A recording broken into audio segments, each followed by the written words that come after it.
안녕하세요. 사연 읽어주는 남녀입니다. 오늘도 와주셔서 감사합니다. 구독과 좋아요 부탁드리며 오늘의 사연 바로 시작하겠습니다. 안녕하세요. 저는 인천에 살고 있는 50대 남성입니다. 고향이 순천이라 명절에 차 안에서 가끔 듣던 방송이 바로 사연 남녀였어요. 아내가 특히나 굉장히 좋아해서 마늘을 까거나 콩나물을 다듬을 때 늘 부엌에서 흘러나오곤 했죠. 제가 이곳에 사연을 보내게 된 것도 아내 때문이고요. 혹시 여러분은 가난에 이자가 붙는다는 말을 아십니까?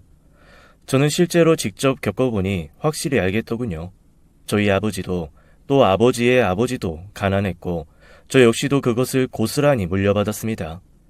그리고 그 가난이 이자에 이자를 더해서 제 손에 떨어지게 되었어요. 빚, 이런 문제라면 상속 포기를 하면 그만이지만 가난의 이자는 좀 더 현실적인 부분입니다. 사소하게는 칫솔 치약을 살 돈이 없다고 이를 닦지 않는 사람이 그 후에 치과 치료비에 시달리는 그런 것부터 병원 검사를 미루다가 결국 암을 선고받게 된 것이죠. 실제로 병든 부모님을 위해서 돈을 끌어 쓰다가 저의 젊은 시절 대부분을 그걸 갚는 데 쓰게 되었어요. 그런 가난한 인간이 결혼을 한다는 건 사치였습니다. 하지만 사랑하는 사람을 만나게 되었고 인생이 달라질지도 모른다는 작은 기대와 함께 여전히 끊어내지 못한 가난을 물려줄 자식들도 낳게 되었어요. 솔직히 두려웠죠.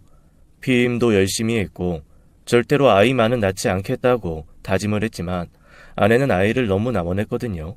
이유? 그런 것은 잘 모르겠습니다. 그저 아이들을 낳아야만이 결혼 생활이 완성된다고 생각했던 것 같아요. 그게 아니라면 아이들이 우리 두 부부의 가난한 삶에 작은 빛이라고 생각했을지도 모르겠습니다. 첫째가 돌이 막 지났을 무렵부터 무거운 중압감에 시달렸고 저는 그때 결심했어요. 적어도 아이가 학교에 들어가기 전까지는 평범한 그 근처까지만이라도 갈 수 있게 노력하자고 말입니다. 그 시기를 떠올리면 정말 반 미친 사람처럼 살았다고 봐도 무방해요. 잠은 거의 자지 않았고 일을 하다가 몇 번이나 쓰러질 정도였죠. 아내 역시도 아이를 업고 남의 집 일을 거들거나 밭일을 하면서 돈을 모았습니다.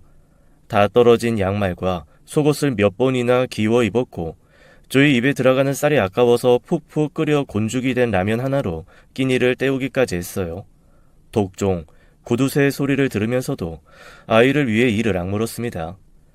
물려받은 가난의 무게에 짓눌려 술에만 의지했던 저희 아버지처럼 포기하고 싶지 않았고 나중에 성인이 된 자식들이 나를 먹여 살려주겠지 하는 생각을 했던 어머니처럼 살고 싶지 않았죠. 당시 생수통 배달 일을 했었는데 숨이 차고 죽고 싶을 정도로 힘든 순간에 저는 늘 부모님을 떠올리면서 부들거리는 다리를 일으켜 세울 수 있었어요. 제 아이가 훗날 자라서 아버지를 떠올렸을 때 지금의 저처럼 그렇게 살지 말아야겠다 하는 생각만은 하지 않도록 말입니다. 물론 어린 시절을 모두 좋은 기억으로 가득 채워주진 못할 테고 대학 등록금의 학비를 척척 내주진 못하겠지만 그래도 힘이 들면 가족이라는 울타리에서 떼도 쓰고 울분을 토할 정도는 할 수 있다면 그거라면 충분했어요. 왜냐하면 저는 너무나 일찍 철이 들었고 가족은 제게 책임져야 할 짐이었지 기댈 수 있는 존재가 아니었으니까 말이죠. 가난한 부모, 배움보다는 돈, 미래보다는 당장의 오늘, 그런 사정은 아내 역시 마찬가지였기에 우린 누가 먼저라고 할 것 없이 열심히 살았습니다. 사치라고는 파스 한 장을 오려서 서로의 어깨와 등에 붙여주는 게 전부였어요. 그렇게 시간이 흘렀고 어느덧 정신을 차려보니 아내의 예쁜 손은 거칠어져 있었고 굳은 살 때문에 뜨거운 것도 잘 느끼지 못할 정도였죠. 저 역시도 까맣게 타버린 얼굴과 바짝 마른 몸을 한 중년의 나이가 되었더군요. 하지만 달라지는 건 거의 없었습니다. 제 이야기는 다른 사람들처럼 특별하지 않아요. 가난했지만 부자가 되었다 라는 인생 역전의 내용은 지금까지도 앞으로도 없을지도 모르겠습니다. 그 시간 동안 달라진 건 지하 방에서 탈출을 하게 되었다는 것, 그리고 아내와 제 앞으로 있던 빚을 모두 청산했다는 정도였어요.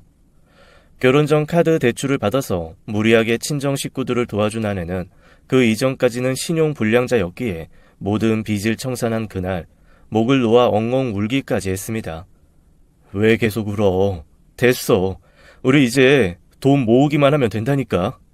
우리 결혼할 때 우리 엄마가 돈 더 이상 안 주면 죽어버리겠다고 했었어. 알지. 알아. 그런데 그 돈 주고 내가 얼마나 후회했는지 알아? 엄마는 안 죽었지만 내가 죽었거든. 멀쩡히 살아있고 이렇게 숨을 쉬고 있는데 내가... 아내는 본인의 가슴을 퍽퍽 치면서 울먹였어요. 너무 힘들었어. 나 진짜 죽고 싶을 만큼 힘들었어, 여보. 알아. 너무 힘들었지. 이제는 괜찮아. 다른 사람들이 들으면 조금 웃기겠죠. 당시 겨우 지하를 탈출한 우리가 살게 된 곳은 베란다가 있는 원룸 3층이었고 여전히 월세를 벗어나지 못한 상태였으니까 말이에요. 하지만 저희에게는 진짜 꿈 같은 일이었기에 그날 아내를 끌어안고 몇 시간을 울다가 웃다가 했는지 모릅니다. 월세를 깎고 또 깎아서 주인에게 사정사정해서 들어간 그곳은 저희에게는 시작점이었어요. 그곳에서 둘째 딸이 생겼죠. 혹여나 쫓겨날까 두려워 큰 아이와 저희 부부 셋은 늘 까치발을 들고 다녔고 아이가 깨어서 울면 소리가 새어나갈까봐 매일 동네를 몇 바퀴를 돌곤 했어요. 그래도 행복했습니다. 분명 4명이 살기에는 너무나 좁았지만 햇빛만큼은 넉넉하게 들어오는 밝은 집이었거든요. 그곳에서 빨래를 하면 햇살 냄새가 났죠. 여름에는 차가운 베란다의 바닥이 좋아서 깨끗하게 닦고 둘러앉아서 수박을 먹기도 했습니다. 물론 그때도 저희 두 부부는 멈추지 않고 일을 하고 있었어요. 나이가 적지 않았기에 이전보다 몸은 더 힘들었지만 그럼에도 불구하고 사람이 사는 느낌이랄까, 제대로 숨을 쉬는 느낌이랄까, 신기하게도 그런 게 있었죠. 그리고 빠듯하긴 했지만 빚이 없으니 저희에게도 돈이라는 게 모였어요. 낡고 낡은 통장을 하루에 12번은 보면서 안 먹어도 배부르다 라는 아내의 표정을 보면서 저는 행복함을 처음으로 느꼈죠. 저희가 가장 먼저 했던 지출은 초등학교에 들어가게 된 아이에게 옷을 사주는 것이었습니다. 비록 비싼 옷은 아니었지만 누군가가 입다 버린 옷, 친구의 친구에게서 받은 헌옷이 아니라 온전히 아이를 위해 산 것이었어요. 남들은 어렵지 않게 얻을 수 있는 것을 돌고 돌아서 겨우 손안에 쥐었다는 허탈함, 이게 뭐라고 하는 허무함이 들었지만 아이가 웃는 걸 보면서 주책 없이 저희 부부는 또 울었죠. 당시 통장에 모여있던 1,786만 3,720원, 아이들의 장난감 2개, 큰아이의 새신 하나와 실내화, 티셔츠 3장과 바지 2벌, 이게 전부였어요. 저나 아내나 둘 다 여전히 낡은 속옷을 입고 목이 늘어난 옷을 입고 있었으니까 말입니다. 그래도 언젠가는 전세로 적어도 방이 하나 정도는 더 있는 곳으로 옮기리라 마음을 먹고 다시 악착같이 돈을 모으기 시작했죠. 하지만 현실은 모으는 것보다 이뤄낸 것을 지키는 게 더 힘들었어요. 가난이란 이것을 쉽게 끊어버릴 수 없는 것 같았습니다. 저의 경우는 당시에 부모님이 다 돌아가신 상태였지만 도박 중독인 형이 있었고 아내의 경우는 두 분 다 살아계신 상태였어요. 그래서 저희 둘 다 아프다 죽겠다, 죽고 나서 후회하지 마라 하는 협박이란 협박은 다 받아내고 있었죠. 절대로 안 된다고, 미쳤냐고 소리를 지른 뒤에도 가슴을 쥐어짜내는 게 저와 아내의 성격이었어요. 그들을 외면하기에는 마음이 너무 약했죠. 하지만 너무나 잘 알고 있었어요. 결국에 밑빠진 독에 물을 붓는다는 걸 말입니다. 우린 결국 선택해야 했어요. 정말 꼴도 보기 싫어. 차라리 고아였으면 좋겠어. 왜 매번... 장모님 많이 편찮으시대? 병원에 입원한 거면 가보지 그래. 아프다면서 병원에는 안 가겠대. 집에서 치료할 테니까 돈만 달래. 거짓말인 거 뻔하잖아. 진짜 사람 속 뒤집어 놓고 자긴 속 편하지. 장모님 나이도 있으신데 진짜 아픈 걸지도 모르고 여보도 자꾸 신경 쓰는 것 같은데 차라리 한번 가보지. 됐어. 어차피 가도 좋은 소리 안 나올 거고 돈 없으면 딸 취급도 안 해주는 집이야. 가봤자 시간만 아까워. 아내는 양쪽 손으로 관자 놀이를 꾹꾹 누르고는 두통을 호소했습니다. 진짜 평생을 이렇게 살아야 돼? 왜 돈이 모일만 하면 이래? 저번에도 300만 원이나 드렸는데 한 달 만에 이게 뭐야? 우리 형도 연락 왔어. 돈 좀 달래. 자기 죽을 수도 있다고. 그래서? 그냥 죽으라고 했어. 차라리 죽으라고. 여보, 하나밖에 없는 가족인데 왜 그런 말을 했어? 또 속을 혼자서 얼마나 끓이려고 그랬어. 얼른 다시 전화해. 진심이니까. 뭐? 저는 아내의 손을 양손으로 포개어 꽉 잡았어요. 나 자식 노릇, 핏줄 노릇, 이만하면 다 했다고 생각해. 당장 도우면 마음도 편하고 나중에 후회는 하지 않겠지. 근데 나중을 위해서 내 꿈은 또 몇 년이 미뤄져. 나 못해. 이제 내 가족은 애들이랑 당신뿐이야. 그렇게 생각할래. 여보. 당신한테는 강요하지 않아. 걱정 마. 아니, 나도 그럴래. 나도 가족 없다고 생각할 거야. 가난한 사람들끼리 도와도 결국 가난해져. 일단 우선은 나부터 일어나서 달려야 하는데 다들 내 발목에 줄을 하나씩 달고는 같이 달리려고 하는 것 같아. 곁에서 쓰러질 때마다 나도 같이 쓰러지는 거. 나도 이젠 지쳐서 못 해먹겠어. 나도 안 해. 어쩌면 손가락질 받을 일인지도 모릅니다. 가족들의 손길을 외면하고 저희는 연락까지 완전히 차단했으니까요. 그 안에는 죽어도 어쩔 수 없다라는 게 깔려있으니 나쁜 인간들이라는 말을 들어도 쌉니다. 하지만 저희라고 속이 편했던 건 아니에요. 연락이 닿지 않아서 직접 찾아온 가족을 내치는 일은 쉽지만은 않았죠. 예전에는 불편한 마음에 조금씩이라도 쥐어주던 돈을 꺼낼까 말까 매번 고민하면서 눈을 꾹 감았어요. 이기적인 새끼, 그러고도 잘 사는지 두고 본다는 말과 저주에 가까운 욕설까지 함께 들어가면서도 참았습니다. 습관처럼 늘 가족들에게는 뭐든 해줬던 저희 두 부부이기에 솔직히 고역에 가까운 일이었어요. 매일 가슴 위에 무거운 돌을 하나씩 올리는 기분이었죠. 그럼에도 저희는 아이들의 미래를 위해서 꼭 참았어요. 세상의 모든 이들에게 손가락질을 당해도 상관없었습니다. 내 자식들 굶기지 않기 위해서 100번이고 10,000번이고 이렇게 할 수 있었어요. 그러다가 저희 두 부부의 인생에 전환점이 생기게 되었습니다. 그날도 저희 형이 집까지 찾아와서 대출을 받아달라 사채업자들에게 쫓기느라 힘들어 죽겠다면서 난리를 치고 갔던 말이었죠. 적게는 한 달에 1번, 많게는 5번까지도 동네에서 고성을 지르는 형을 겨우 쫓아냈을 때 집주인과 어색하게 마주하게 되었습니다. 저는 소란을 피워서 죄송하다면서 몇 번이나 거듭 사과를 했어요. 그런데 집주인이 진지하게 대화를 하고 싶다고 해서 마음이 덜컥 내려앉았죠. 다른 주민들에게 민원도 받았을 테고 아무래도 좁은 곳에 내 식구가 살고 있다는 부분 때문에 계속 눈치를 보고 있는 상황이었으니까요. 뭐 쫓아내긴 내가 왜 쫓아내? 아이 그런 거 아니니 걱정 말게. 저희 형이 계속 소란스럽게 해서 정말 죄송해요. 가족들이 뭐 자기들 마음 같은가? 난 솔직히 자네가 잘 대처하고 있다고 생각해. 뭐 나도 들으려고 한 건 아니지만 자네 형 혹시 도박하는 거 맞지? 아니 뭐 사채니 손목을 자르니? 네 맞아요. 도박 때문에 사채를 끌어쓴 모양이더라고요. 신용 불량자라서 일도 제대로 할 수 없는 상황이니. 어쨌든 돈 절대로 해주지 마. 아예 알겠나? 그럴 돈도 없어요. 저희가 감당할 수준도 아니고요. 같이 죽는 거야. 같이 병드는 거고 정신 차리고 나서 파산을 하든 개인회생을 하든 그럴 때 도와주게나. 네 어르신. 뭔가 마음속에서 뭉클한 것이 잡히는 기분이었습니다. 떠올려보면 제 주변에 제게 뭔가를 조언해주는 어른이 한 번도 없었어요. 가장 가까웠던 어른인 부모님조차 형이 맞이라는 이유로 계속 도와야 한다면서 귀에 못이 박히게 이야기를 해왔으니 말이죠. 난 자네 굉장히 좋게 보고 있어.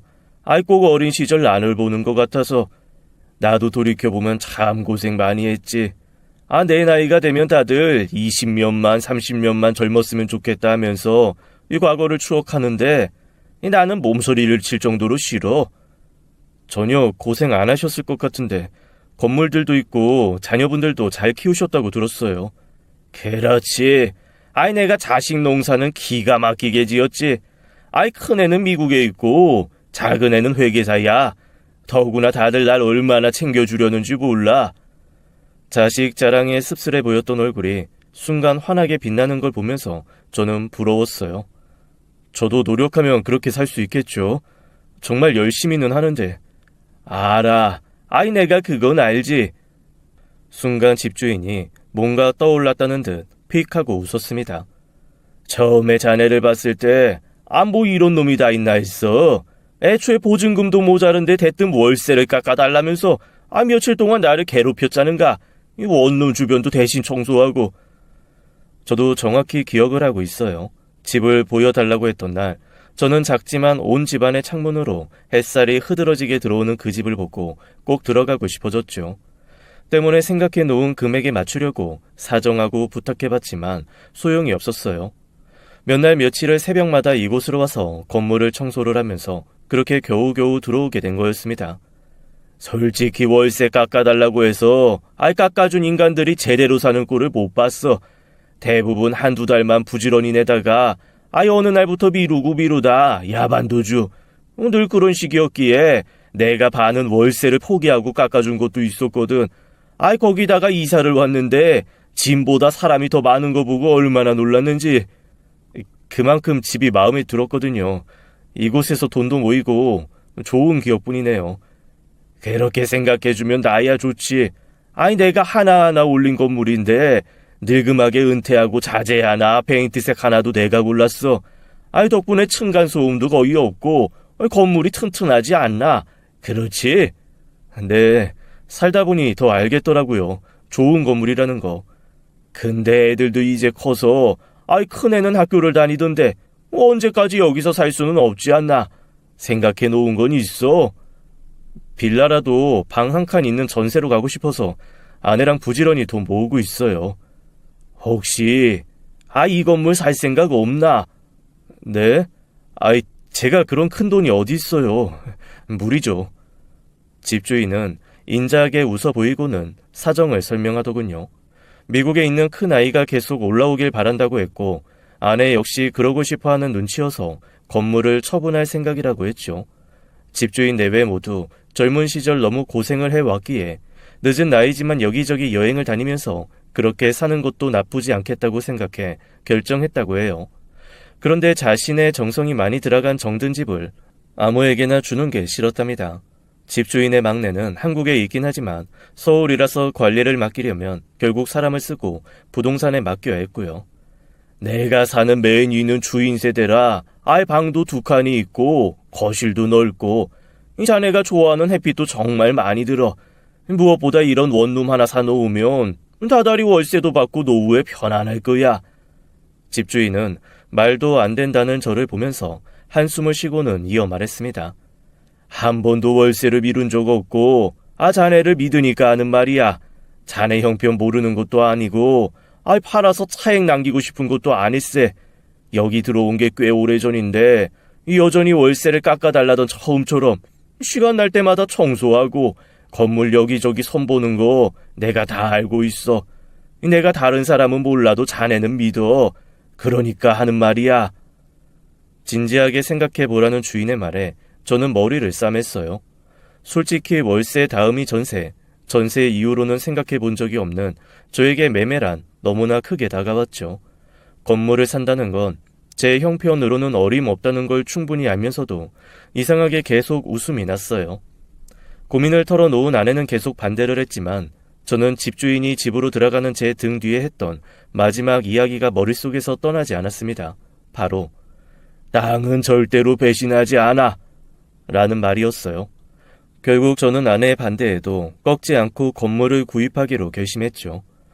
물론 제가 가진 돈으로는 어림이 없었기에 모은 돈으로 계약금 정도로 걸어두고 나머지 잔금은 대출을 받고 그래도 모자란 돈은 다달이 주기로 계약서를 썼습니다. 실제로 부동산 계약을 진행했던 담당자분은 거의 거저주는 것이라고 표현을 할 정도로 집주인분은 굉장히 저렴한 가격에 제게 넘겨주시기도 하셨어요. 모든 것이 한 달여 만에 끝이 났습니다. 어차피 외국으로 가게 될 거라고 쓰고 있던 소파며 침대, TV와 세탁기 같은 가전제품까지도 저희에게 주고 가셨어요. 집주인분 내외를 배웅하면서 표현했던 진심을 담은 고맙다는 말은 태어나서 그 이전까지 고맙다라는 말을 했던 것보다 훨씬 많을 겁니다. 물론 두려움도 있었어요. 다른 분들이야 진짜 행운이다 라고 생각할 수도 있지만 워낙 가진 게 없던 저희였기에 반응은 약간 달랐습니다. 엄청난 액수의 대출금을 보면 심장이 뛰고 혹시나 못 갚으면 어쩌나 전전긍긍하고 원룸방이 나가지 않으면 어쩌나 하는 생각에 초반에는 잠을 이루지 못한 날이 많았어요. 카드나 대출이 얼마나 무서운지 알기에 그 두려움은 집을 샀다는 것보다 훨씬 컸죠. 그 와중에 매매 반대를 외쳤기에 저와 냉전 중이었던 아내가 먼저 정신을 다잡더군요. 저희 집에 있던 짐을 조금씩 위로 올리기 시작한 것이었죠. 방 옮기게? 우리가 얼른 방을 빼야 다른 사람이 들어올 거 아니야. 미안해. 혼자 결정했어. 됐어. 이미 산 걸 어째? 허리띠 졸라매고 갚아야지. 건물 청소도 내가 할 거고 최대한 지출 줄이고. 그래. 아이 근데 건물 청소는 내가 할 거거든. 계약할 때 잠깐 방문해 보기는 했지만 집주인의 말대로 정말 넓고 깔끔하고 빛이 많이 드는 곳이었습니다. 처음에 아이들에게 침대가 있는 넓은 안방을 주려고 했는데 아이는 이상하게 작은 방을 더 선호해서 저희가 안방을 쓰게 되었죠. 그저 자신만의 방을 가진다는 것에 흥분했는지 초등학생이 된 이후에는 억지로 시켜야 했던 뽀뽀를 알아서 해주었어요. 아내는 그 모습에 울고 저도 울컥해서 울음이 터져 나왔죠. 너무 넓어서 저희 짐을 모두 두고도 텅 비어 보였는데 오히려 그게 더 예쁘고 깔끔해서 더 이상 채워 넣지 않기로 결심했어요. 생애 첫 집이었고 그 이후로 아내는 매일 쓸고 닦고 저희의 집을 가꾸기 시작했습니다. 물론 이후에도 우리는 한 푼이라도 더 빨리 대출을 상환하기 위해서 노력해야 했어요. 그리고 이전 집주인에게도 꼬박꼬박 모자란 잔금을 채워드렸죠. 그렇게 잔금을 모두 채워 넣은 4년째부터는 여유라는 게 생겼고 대출금에 대한 압박도 서서히 줄어들었어요. 빚이라면 덜덜 떨던 저희 부부도 대출도 능력이다라는 생각을 가지게 된 것입니다. 다행히 아내와 저의 손으로 잘 관리된 방은 만실이었고 거기서 나오는 돈으로도 대출금을 갚기에는 충분했어요. 그 다음부터 저희 부부는 꿈이라는 걸 꾸기 시작했습니다. 당장에 번 돈 모두를 이전처럼 대출금으로 더 이상은 넣지 말고 목돈을 모아서 아이들에게 하고 싶은 걸 할 수 있는 기회를 주자고 생각했어요. 특히나 당시 큰 아이는 중학생이 되었기에 다른 아이들처럼 학원에 보낼 필요도 있다고 생각한 거죠. 비록 저나 아내에게 주어지지 못했지만 기회, 배움, 꿈을 아이들에게 누리게 해주고 싶었어요. 아이 둘을 앉혀놓고 배우고 싶은 게 있는지 진지하게 물었고 그때 처음으로 저는 큰아이가 연기자가 되고 싶어 했다는 걸 알았죠. 그건 좀 예쁘고 잘생긴 사람들이 해야지 않냐? 내 아들이 뭐 어때서 그래? 당신 말도 참. 여보, 그래도 현실이라는 게 그렇지는 않잖아. 수술. 그런 거 시켜주면 되잖아. 와, 결국 엄마 아빠 둘 다 나 못생겼다는 거네. 어느덧 변성기에 접어들어 목소리가 제법 굵어진 아들이 장난기 가득한 볼멘 소리를 냈어요. 나도 내 방에 거울 있고 충분히 알거든. 근데 요즘은 연기력 좋고 오히려 개성 넘치는 얼굴도 인기 많아. 그래? 아이 그래도 주인공들 보면 누가 주인공 한대? 연기가 하고 싶다고 일단 연기학원 다니고 나중에 대학 가서는 공부하면서 대학로에서 경력도 쌓을 거야. 그래서 주연보다 더 빛나는 조연이 되는 게 내 꿈이거든. 조연? 그래도 좀 그렇다. 나중에 수술도 하고 하면. 수술하면 표정도 어색해지고 얼굴이 큰 건 줄이지도 못해. 결국 턱 깎고 광대 뭐 이런 거 축소도 하고 코도 높이겠지. 그래도 원래부터 타고나게 예쁘게 잘난 애들 따라잡지 못해. 어정쩡하게 잘생겨질 바에 차라리 못생긴 게 훨씬 나아. 이야기를 할수록 큰아이의 생각은 대견했습니다. 이미 아들은 자신의 진로며 꿈까지 모두 생각하고 있었어요. 그게 한편으로는 부럽기도 했죠. 제가 아들의 나이에는 수업료를 내지 못해서 선생님 눈치만 보기 급급했으니까요. 제게는 꿈이 없었습니다. 그저 하루라도 빨리 어른이 되어서 돈을 벌어야겠다는 막연한 미래만 생각했었어요. 하지만 아들은 달랐죠. 그때 실감이 나더군요. 제 손으로 드디어 가난의 이자를 모두 갚아냈고 연결고리를 끊었다는 걸 말입니다. 기분이 얼마나 좋았는지 당연히 학원을 다니는 건 허락을 했고 가족들과 다 함께 나가서 소고기를 먹었죠. 학교 급식으로 나오기 전까지는 미역국에 든 작은 고기가 소고기라는 정도만 알고 있었던 두 아이들의 배가 터질 정도로 시켜주었습니다. 당신 너무 무리하는 거 아니야? 엄청 비싼 부위잖아. 일단 3인분만 시켜놓고 그 다음에 시키는 게 어때? 당신은 기분 안 좋아? 최고잖아. 우리 애들 다 컸어. 심지어 잘 컸어. 저는 붉어진 눈시울로 아내를 보았고 아내도 고개를 끄덕였어요. 응, 우리 고생 끝난 것 같아. 그래, 기분이다. 음료수도 팍팍 시키자. 행복하다라는 생각이 들었습니다. 어느 순간부터 얼굴은 주름이 지고 흰 머리카락이 자고 일어나면 들이차고 머리도 숭숭 비어가는 배 나온 아저씨가 되었지만 다시 젊은 시절로 돌아가고 싶지 않을 만큼 그 순간이 제 인생에서 가장 행복했어요. 그 후 2년 여유라는 게 생기면서 남의 집 식당 일과 건물 청소를 하는 아내가 일을 그만두게 되었습니다. 방은 몇 달을 빼고는 쭉 만실이었고 월세를 꾸준히 받고 있었음에도 불구하고 저는 불안해서 일을 그만두지 못했고요. 남의 돈 버는 게 힘들기도 해서 그만둘까 싶다가도 나중에는 하고 싶어도 못하게 되는 나이가 올 테니 그때까지 버티자라는 생각을 했죠. 대신 저 역시도 이전부터 계속하고 있었던 무리한 일을 줄이고 부업으로 하던 배달도 그만뒀어요.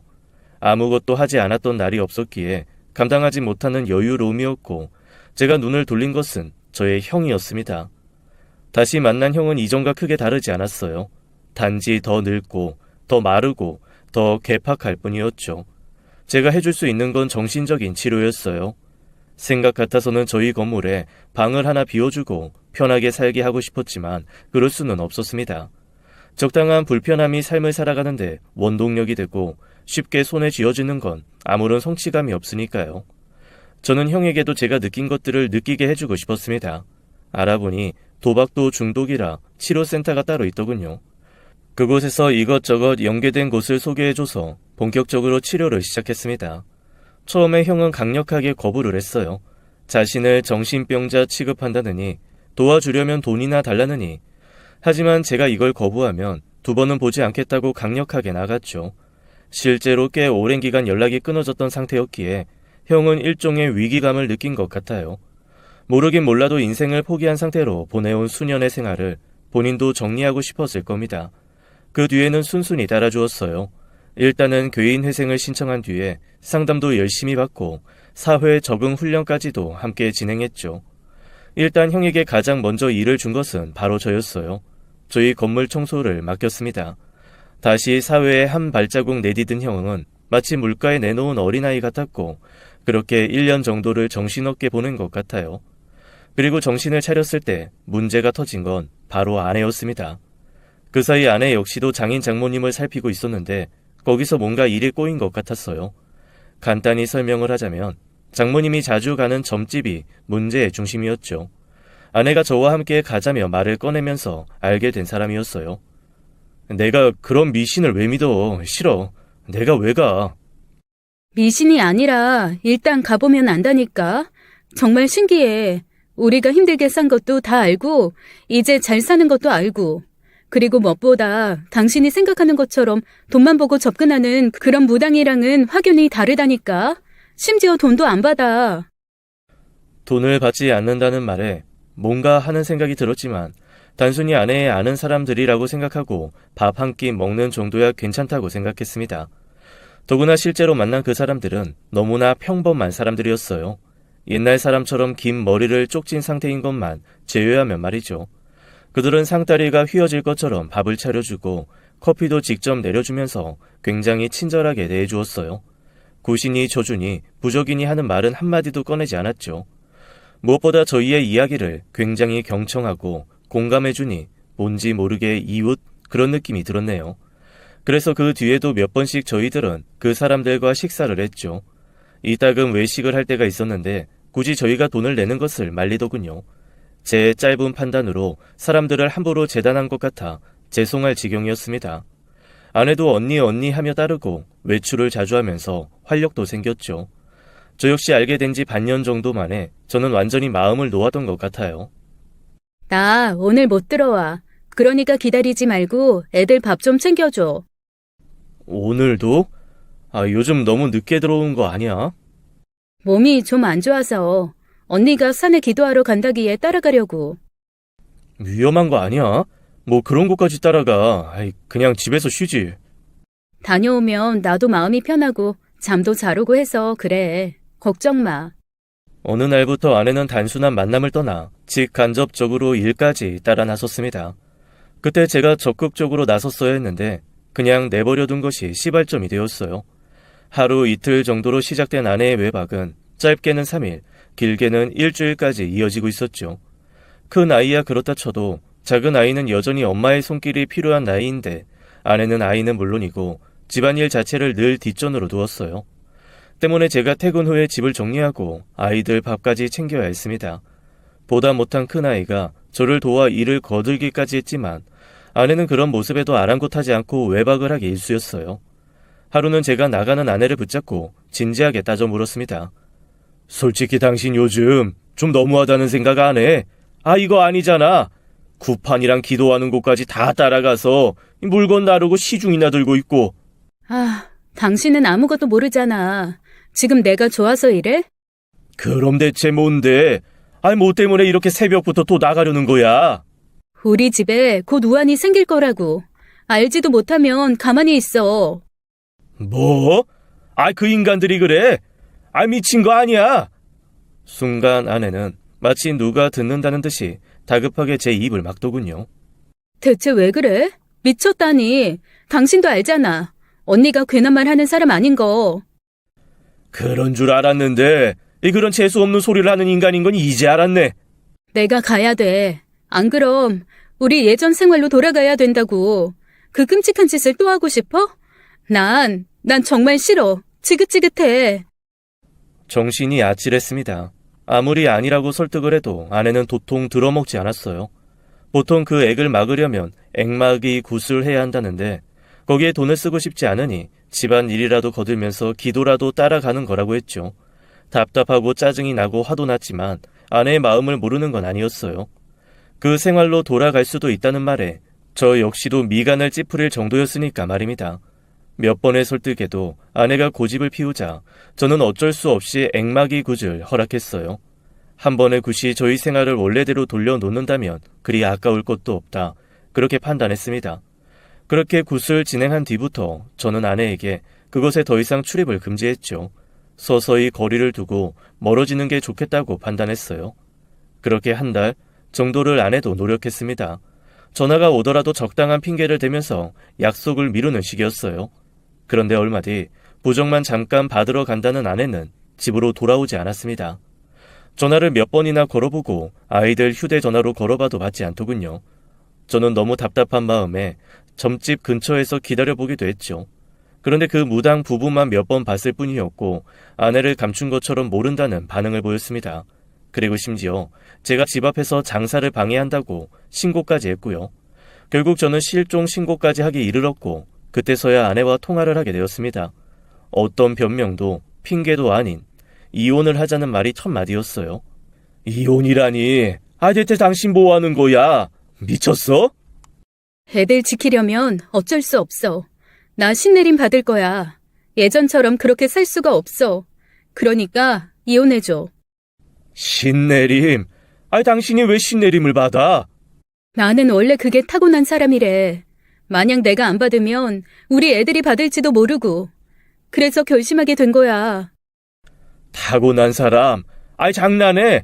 로또 번호도 당신이 사면 그 많은 숫자 중에 하나도 안 맞고 아이, 꿈자리가 뒤숭숭하다고 해서 별일 있었던 적도 없어. 심지어 숫자 하나 찍는 거 못해서 빵점 맞은 적도 있다고 했잖아. 그거랑은 달라. 난 타고났다고. 이혼하면 재산도 분할되는 거지? 그 뒤로도 아내는 제게 계속 이혼을 요구했습니다. 아무리 무시를 해도 소용이 없었어요. 아내는 마치 저와 조금이라도 연결되면 부정이라도 타는 듯 굴었죠.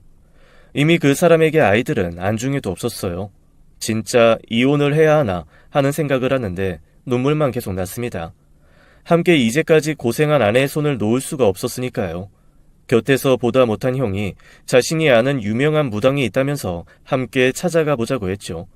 저는 처음에 당연히 질색을 했지만 형은 단순히 변명도 여기저기 병원에서 물어보고 판단하는데 신병이 정말 있는 거라면 당연히 여기저기 묻는 게 맞지. 네가 싫어하는 것도 알지만 난 이 결과가 가짜 같거든. 라고 저를 부드럽게 타일렀어요. 근데 잠깐만, 형이 무당을 어떻게 알아? 그게 도박 중독 치료센터 동기? 뭐 비슷한 거야. 그렇게 저희는 전국에서 유명하기로 이름이 난 곳에 예약을 하고 한참을 기다린 끝에 찾아갔습니다. 아내의 사주를 보여주고 혹시 몰라 들고 간 사진까지 보여줬어요. 그랬더니 제가 방문한 세 곳 모두 아내가 절대로 신을 담을 그릇이 아니라고 표현하시며 반색을 하셨죠. 그리고 그 중에 한 분은 무당 중에 그런 식으로 일반인에게 잡기를 모시게 하는 사람이 있다는 것도 이야기해 주셨어요. 대부분 사기꾼이고 장기적으로 돈을 빼돌리기 위해서 겁을 준다고 했죠. 이혼을 시키려는 것도 재산 분할 때문일 가능성이 있다더군요. 그리고 그것은 굉장히 위험한 일이며 결과가 좋지 않을 수밖에 없다고 하셨습니다. 그 일을 녹음해서 아내에게 전송해봤지만 아무 소용이 없었어요. 아마도 저를 잡기라고 생각하고 일에 회방을 놓는다는 말에 홀려서 귀를 막은 것일 테죠. 이 일 때문에 마시지 않던 술까지 입에 댔고 아이들이 아는 것도 시간 문제였어요. 작은 아이는 그게 뭔지 정확히 모르는 눈치였지만 이혼을 할지도 모른다는 말에 방에 틀어박혀 눈물만 흘렸고 큰 아이는 제법 진지하게 제 이야기를 경청해 주었습니다. 그러니까 엄마가 받지 않으면 나나 동생이 받을 수도 있다. 애들을 위해서다. 이런 식으로 엄마를 꼬여낸 거구나. 맞지? 그렇지. 그럼 이렇게 해보는 건 어때? 아들의 제안은 정말 생각하지도 못한 것이었어요. 바로 아들이 신내림을 받은 척 연기를 하자는 것이었죠. 그렇게 되면 무당의 말은 거짓이 되는 것이었고 그간의 노력이 아무것도 아니었다는 걸 엄마가 깨닫게 될 거라는 논리였어요. 처음에는 미덥지 않았지만 딱히 다른 방법이 없으니 한번 해보자 했습니다. 아들은 주말 동안 무당 관련된 영화를 몇 편을 몰아보고는 비장한 표정으로 시작을 외쳤어요. 아들이 설명한 것처럼 저는 아내에게 큰 아이가 아프고 계속 토하고 헛소리를 한다고 문자를 남겨놨죠. 아들은 거기서 멈추지 않고 실제로 병원에 들어갔습니다. 전화기를 꺼놓았는지 아내는 몇 시간이 흐른 뒤에 헐레벌떡 병원으로 들어섰죠. 각종 정밀 검사를 했지만 당연히 주장하는 증상에 해당 질환은 발견되지 않았어요. 엄마, 자꾸 어떤 할머니가... 할머니, 안녕하세요. 그게 무슨 소리야? 여기 할머니가 어딨어, 어? 일주일 전부터 혼자 막 돌아다니더니 갑자기 새벽에 사라지기도 하고 근데 어제는 계속 토하고 혼잘만까지 하는 게 너무 겁이 나서 미칠 것 같아. 당신이 신 내림 받을 거면 애들한테는 영향 없다며. 그런데 얘가 왜 이래? 언니한테 물어볼게. 뭐든 해보자, 뭐든. 당연히 당황한 그 무당 부부는 누름 구술한다면서 또 돈을 뜯어갔지만 아들의 증상은 당연히 전혀 나아지지 않았습니다. 떨고 소리를 지르고 거품을 물고 눈을 까디집고 솔직히 보고 있는 저도 뭐가 들렸나 하는 생각이 들 정도로 아들의 연기는 날이 갈수록 발전했어요. 그걸 보는 아내는 무당 내외를 점점 불신하기 시작했죠. 그리고 그때를 틈타서 형과 친한 무당 쪽으로 아내를 인도했습니다. 앞서서 미리 언지해뒀기에 그 무당은 저희가 도착하자마자 소리를 질렀어요. 그것도 아내를 보면서 핏대를 세웠습니다. 네가 멀쩡한 자식들 인생을 꼬는구나. 이런 곳에 자꾸 다니면서 잡기를 달고 다니니 이 자식들이 하나둘씩 앓다가 죽어나갈 것이요. 아내는 그 말을 듣는 순간 무릎을 꿇고 두 손을 싹싹 빌었어요. 제발 제 아이 좀 살려주세요. 하라는 건 뭐든 다 할게요. 그래. 그럼 너 이런 곳이랑 인연을 끊어. 너 무당될 팔자도 아니고 몸에 기운이 없고 기가 약해서 잡기가 붙을 팔자니까 애들을 위해서 불안하고 무서워도 당장 앞날만 보고 자라. 그러면 다 나을 거야. 단 하나의 부적. 그것을 소중하게 받아들고 집으로 오는 길 내내 아내는 엉엉 울었어요. 그리고 저희가 도착한 후에 눈 밑을 검게 칠한 아들에게 아내는 미안하다면서 부적을 주었습니다. 아들은 다음 날에 몸이 한결 가볍다면서 이전과 다름없이 행동했고 아내는 이에 커다란 충격을 받고 얼마간은 방에 틀어박혀 있었어요. 그 일이 일어난 게 바로 재작년 봄이었죠.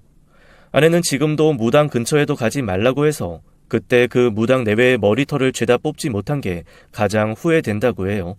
그러니까 지금은 모든 게 정상으로 돌아온 겁니다. 지금까지도 아들에게 연기 학원을 보낸 게 인생에서 제일 잘한 일 중 하나로 꼽히죠. 아들이 아니었다면 아이들은 엄마를 잃고 전 저와 10수년을 고생해온 아내를 잃어버렸을 테니까요. 사람은 완벽하지 않은 존재이기에 그만큼 빈틈이 많은 것 같습니다. 그리고 나쁜 마음을 먹은 사람들이 그 틈을 파고드는 순간이 바로 정신적으로 지쳐 있을 때이고요. 아무리 가까운 가족이라도 모든 걸 다 알 수는 없죠. 그러니까 더욱 관심을 가지고 사랑해주고 비어있는 틈을 행복으로 꾹꾹 눌러 채워줘야 한다는 걸 이번 일로 깨닫게 되었어요. 사람의 마음에도 집처럼 보수가 필요하다는 걸 말입니다. 아들과는 평생을 비밀로 하기로 했던 신들린 연기 이야기를 이렇게 하게 된 것은 몇 년이 흘렀는데 여전히 아들이 잠꼬대만 해도 불안해하는 아내가 안타까웠기 때문이에요. 진심으로 거짓말을 해서 미안하지만 이제는 그렇게 할 수밖에 없었던 저희를 이해해 줄 거라고 믿고 있죠. 아내가 원한다면 그 무당 내외 머리털도 같이 뽑아주고 합의금까지 물어낼 수도 있다고 꼭 전하고 싶네요. 미안해 여보. 그리고 진심으로 사랑한다. 지금까지 사연 읽어주는 남녀였습니다. 끝까지 함께 해주신 여러분 감사드리며 저희는 다음 사연으로 돌아올게요. 감사합니다.